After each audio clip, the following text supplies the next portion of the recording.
Hello friends, मेरा नाम सचिन है। कॉन्सेप्ट क्लास में आप सभी का स्वागत है। आज के इस वीडियो में हम देखेंगे एमपी पुलिस एग्जाम में पूछे गए डेटा इंटरप्रिटेशन के क्वेश्चंस का पार्ट सेकंड।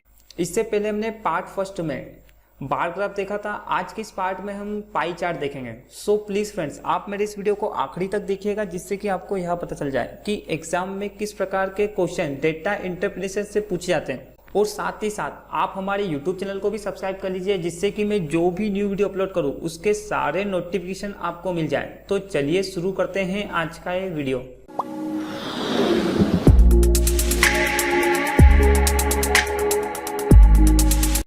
आज के इस पार्ट सेकंड में हम पाई चार्ट देख रहे हैं, जिसको हम सर्कल ग्राफ भी बोलते हैं। तो सबसे पहले हमें इसमें क्या क्या गिवन है वो हम पढ़ लेते हैं। जैसे यहाँ पर दिया हुआ है कि following graphs show the percentage distribution of graduates in all the 6 states of country. The total number of graduates in the country is 1,20,000. Answer the following question using the information provided. मतलब निम्न graph देश के 6 राज्यों में स्नातकों का प्रतिशत विवरण दिखाता है। देश में स्नातकों की कुल संख्या 1,20,000 है। उपलब्ध कराई गई जानकारी का उपयोग कर निम्न सवालों के जवाब दें। मतलब यहाँ पर हमें क्या दिया हुआ है, एक सर्कल दिया हुआ है और इस सर्कल को विभिन्न पार्टों में बांटा गया। जैसे यहाँ पर क्या है, ये ए है, और यहाँ पर ये जो है ये बी है, और ये सी है, और ये क्या है डी, ये है ई, और यहाँ पर एफ। और यहाँ पर सबके अलग अलग परसेंटेज, मतलब ए 30%, बी 22%, सी 18%, डी 12%, ई 10% और एफ जो है वो 8% है। उसके बाद नीचे क्या दिया हुआ है, स्नातकों का प्रतिशत, मतलब यहाँ पर ये प्रतिशत दिया हुआ है। और यहाँ पर फर्स्ट नंबर पे ये क्वेश्चन दिया हुआ है, मतलब क्वेश्चन नंबर फर्स्ट। तो सबसे पहले हम क्वेश्चन नंबर फर्स्ट पढ़ लेते हैं। क्या दिया हुआ है इसमें, how many graduates are there in state B, C and E taken together. मतलब क्वेश्चंस में हमें यह दिया गया है कि बी, सी और ई राज्यों में कितने स्नातक हैं। मतलब बी, सी और ई में टोटल कितने स्नातक है, मतलब कितने ग्रेजुएट्स हैं। तो सबसे पहले हम देख लेते हैं कि बी का कितना परसेंट दिया हुआ है। यहाँ पर बी का जो दिया हुआ हमें 22% है। उसके बाद सी का कितना दिया हुआ है, 18%। उसके बाद यहाँ पर हम देखते हैं तो ई का कितना दिया हुआ है हमें, 10%। ठीक है। और यहाँ पर पूछा क्या है, बी, सी और ई राज्यों में कितने स्नातक है, मतलब टोटल जो है वो कितने स्नातक है। तो हम क्या करें, इन तीनों का योग कर लेते हैं। तो 22 और 18, 40 और 10 कितना होगा, टोटल कितने हो गए, 50%।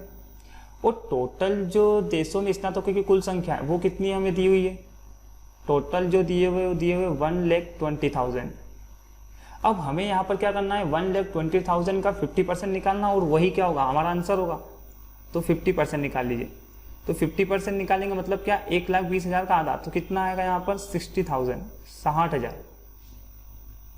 तो यहाँ से हमारा राइट आंसर क्या होगा, डी वाला, D is right answer, 60,000 is right answer. Next question हमें क्या दिया हुआ है ये देख लेते हैं हम। यहाँ पर क्या दिया हुआ है, if half of the graduates from state A migrate to state C, what would be the difference in the number of graduates in state C and B। मतलब क्वेश्चंस में यह कहा गया है कि यदि आधे स्नातक राज्य A से C राज्य में V स्थापित होते हैं तो C और B राज्यों में स्नातकों की संख्या में क्या अंतर होगा। मतलब यहाँ पर हमें क्या दिया हुआ है, ए से सी राज्य में विस्थापित होते हैं, मतलब आधे। मतलब यहाँ पर सबसे पहले हम देख लेते हैं कि ए का कितना परसेंट है, तो अभी हमने देखा था कितना 30% है। उसके बाद ए से सी में, मतलब सी फिलहाल कितना परसेंट दिया हुआ वो हम लिख लेते हैं। तो सी का कितना परसेंट दिया हुआ है, 18%, 18%। अब यहाँ पर ये पहली लाइन में ये बोला गया था कि यदि आधे स्नातक राज्य ए से सी राज्य में विस्थापित कर दी जाए, मतलब सी का जो 30% है उसका आधा, मतलब क्या, 2 से डिवाइड, मतलब जो 15% जो है उसको अगर मैं सी में विस्थापित कर दूं, विस्थापित होते हैं, तो मतलब पहले यहाँ पर 18 थे और ए के 15% और इसमें इंक्लूड हो जाएंगे, तो टोटल कितने हो जाएंगे, 33%।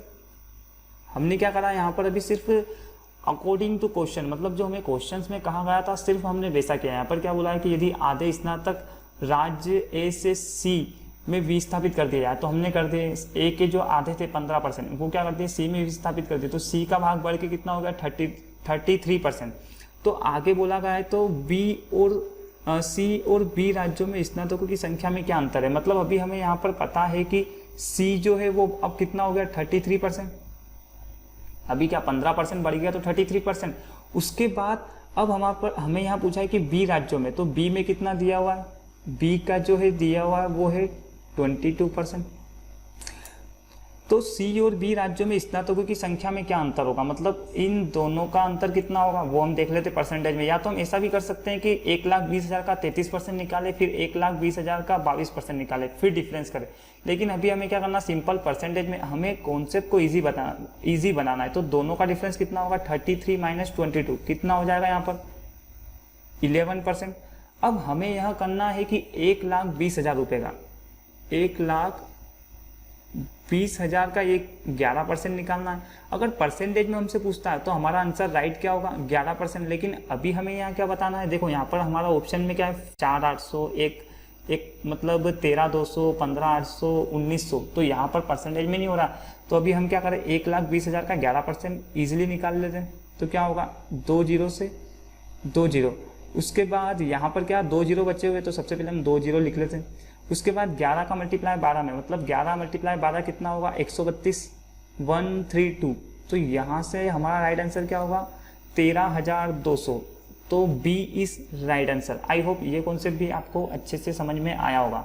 नेक्स्ट क्वेश्चन, अब नेक्स्ट क्वेश्चन क्या दिया हुआ है हमें यहाँ पर, क्वेश्चन नंबर ये क्या हमारा थर्ड है। थर्ड क्वेश्चन नंबर क्या दिया हुआ है, what is the difference in the number of graduates in state A and D. मतलब ए और डी राज्यों में स्नातकों की संख्या में क्या अंतर है। मतलब सबसे पहले हमें ए का कितना परसेंट है, यहाँ पर 30% दिया हुआ है हमें, तो हम लिख लेते हैं 30%। उसके बाद नेक्स्ट क्या है डी, तो डी का भी परसेंट हम लिख लेते हैं, तो डी का कितना है 1-2, मतलब 12%, 12%।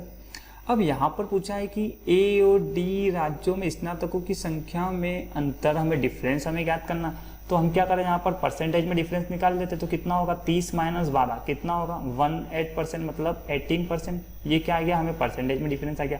अब हमें यहाँ पर टोटल नंबर ऑफ स्टूडेंट कितने मतलब दिए हुए स्नातकों की कुल संख्या, तो 120, मतलब 1,20,000 का हमें क्या करना है, सिंपल जो है वो 18% निकालना है। ठीक है, अब इस दोनों को हम सोल्व कर लेते, तो 2 0 से 2 0, फिर यहाँ पर cancel.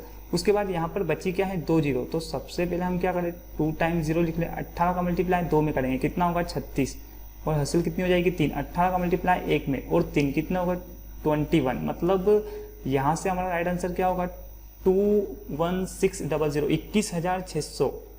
B is right answer.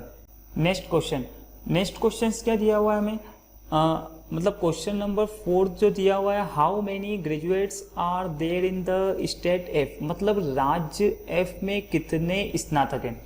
मतलब ये जो इतने सिंपल क्वेश्चंस आपके एमपी पुलिस में पूछे गए, मतलब जो पाई चार्ट के ऊपर है। ठीक है, अब यहाँ पर जो है हमें राज्य एफ में, मतलब एफ का परसेंटेज हमें पता है कितना है, यहाँ पर 8% है। अब हमें यहाँ पर करना क्या है 1,20,000 का, मतलब 1 2 4 टाइम्स 0, 1,20,000 का सिंपल 8% निकालना है, और वही क्या होगा हमारा आंसर होगा। तो 1 0 2 0 से 2 0, उसके बाद यहाँ पर बची कितनी 2 0, 12 8 96, 96। तो यहाँ पर हमारा राइट आंसर क्या होगा सी वाला, C is right answer. I hope ये वीडियो आपको बहुत अच्छे तरीके से समझ में आया होगा। अगर ये वीडियो आपको पसंद आए तो प्लीज़ इसे लाइक और शेयर करना ना भूलें, और अगर अभी तक आपने हमारे यूट्यूब चैनल को सब्सक्राइब नहीं किया तो प्लीज़ इसे सब्सक्राइब कर लीजिए, बिकॉज मैं जो भी न्यू वीडियो अपलोड करूँगा उसके सारे नोटिफिकेशन आपको मिल जाएंगे। Thank you.